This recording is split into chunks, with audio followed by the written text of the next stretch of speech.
Rich Dad's Cashflow Quadrant is about being, not doing. Moving from the left side of the quadrant to the right side of the quadrant is not so much about doing, but more about being. The good news is that it does not cost much money to change your thinking. In fact, it can be done for free.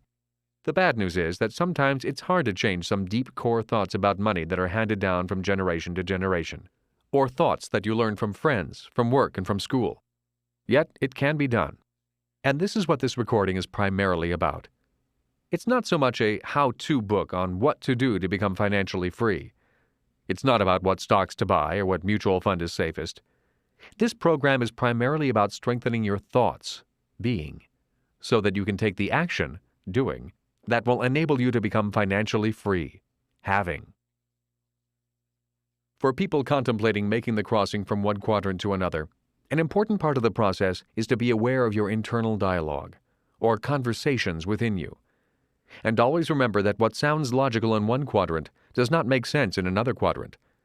The process of going from job or financial security to financial freedom is primarily a process of changing your thinking. It is a process of doing your best to know which thoughts are emotion-based and which thoughts are logic-based. If you can keep your emotions in check and go for what you know to be logical, you have a good chance of making the journey. No matter what anyone is saying to you from the outside, the most important conversation is the one you are having with yourself on the inside. That is why my rich dad forbade me from saying, "I can't afford it. I can't do that. Play it safe. Don't lose money." Rich Dad firmly believed that what we said to ourselves at our core became our reality. That is why I suspect that for people who struggle financially, their emotions often do the talking and run their lives. If they are emotionally based thoughts, they are powerful. The good news is that they can be changed with the support of new friends, new ideas, and a little time. People who are not able to control their fear of losing should never invest on their own. They are best served by turning that job over to professionals and not interfering with them. As an interesting note, I have met many professional people who are fearless when investing other people's money and able to make lots of money. But when it comes to investing or risking their own money, their fear of losing becomes too strong and they ultimately lose. Their emotions do the thinking rather than their logic. I have also met people who can invest their money and win constantly, but lose their calm when other people ask them to invest money for them. The making and losing of money is an emotional subject. Rich Dad always said, to be successful as an investor or business owner, you have to be emotionally neutral to winning and losing. Winning and losing are just part of the game. The laws. Understanding the laws and market forces is vital to financial success. Great transfers of wealth often occur when laws and markets change, so it is important to pay attention if you want to have those changes work in your favor and not against you. We are entering an era of tremendous change and opportunity. For some people, it will be the best of times, and for others, it will be the worst of times. Education is more important than ever before, but we need to teach people to think a little further than just looking for a secure job and expecting the company or the government to look after them once their working days are through. That is an industrial age idea, and we aren't there anymore. The rules have changed. One advantage of living in a free society is the freedom to make choices. In my opinion, there are two big choices: the choice of security and the choice of freedom. If you choose security, there is a huge price to pay for that security in the form of excessive taxes and punishing interest payments. If you choose freedom, then you need to learn the whole game and then play the game. It is your choice from which quadrant you want to play the game. In 1943, the U.S. began taxing all working Americans via payroll deduction. In other words, the government got paid before people in the E, employee quadrant, got paid. Anyone who was purely an E had little escape from the government. It also meant that instead of only the rich being taxed, which was the hope of the 16th Amendment, it now meant everyone on the left side of the quadrant got taxed, rich or poor. But the lowest paid in America today pay more in taxes as a percentage of total income than the rich and the middle class. In 1986, the Tax Reform Act went after the highly paid professionals in the S quadrant. The act specifically listed doctors, lawyers, architects, dentists, engineers, and other such professions, and made it difficult, if not impossible, for them to shelter their income the way the rich can do in the B and I quadrants.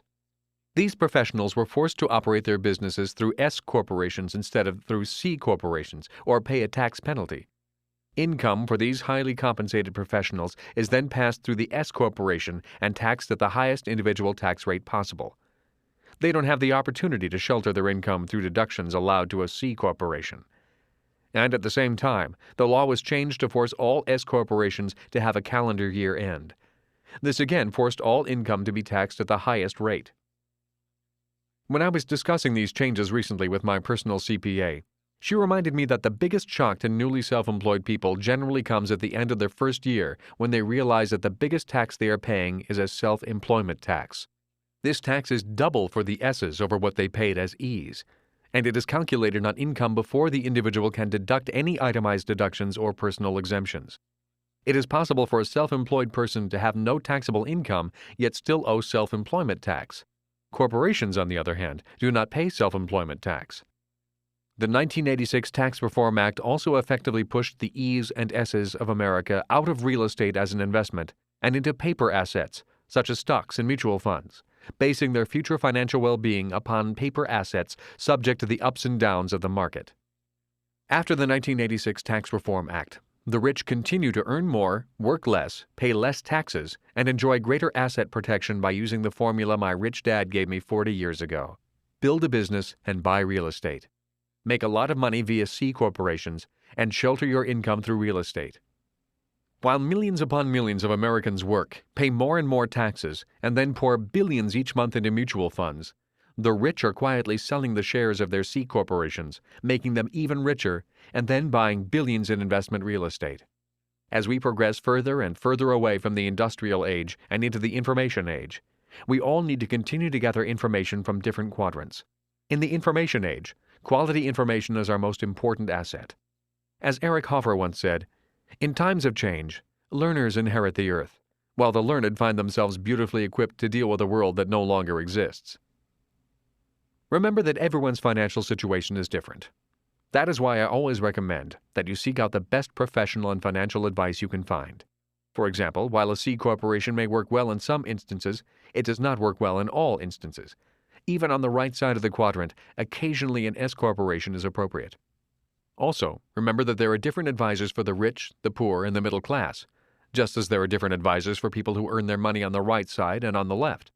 Also consider seeking advice from people who already are where you want to go. Never do business or investing for tax reasons.